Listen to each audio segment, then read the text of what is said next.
Our amendment today is about addressing the democratic deficit in the Labour administration's proposals. Now, we are not saying there isn't a case to be made for some form of road user payment scheme.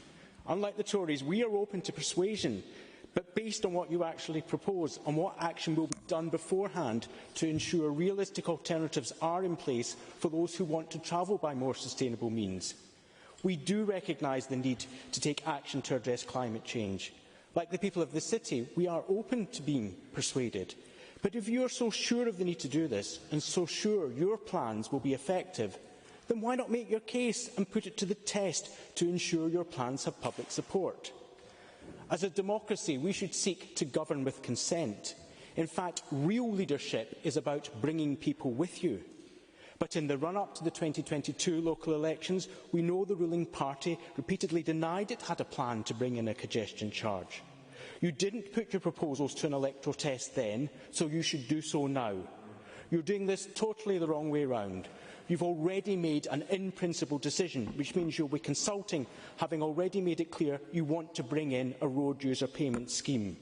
So how is this going to be a free and fair consultation then? For those of you who weren't here in the early 2000s, I would remind you the last time a Labour administration brought forward a clear proposal for a congestion charge in this city, it was thrown out of office at the next election. So there is clearly a debate to be had, and we don't doubt that action needs to be taken to reduce congestion, reduce carbon emissions, improve air quality and promote a more sustainable future. But are you proposing a charging scheme that just covers the city centre, or is it just arterial routes, or is it the whole city? Will all vehicles be charged, or is it just going to be the more polluting vehicles? Will some or all cars be subject to a charge?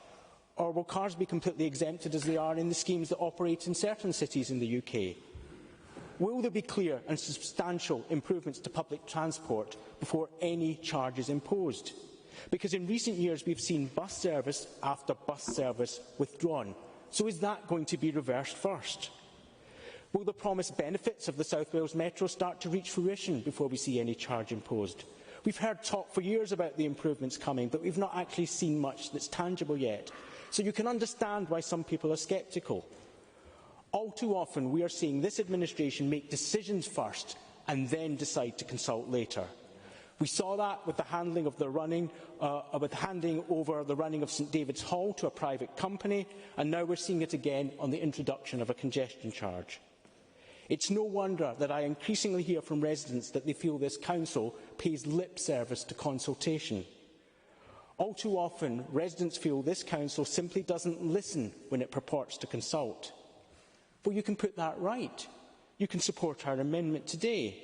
Make your case, make it compelling, demonstrate clearly how much better the provision of alternative transport will be, and of course then you should have nothing to worry about.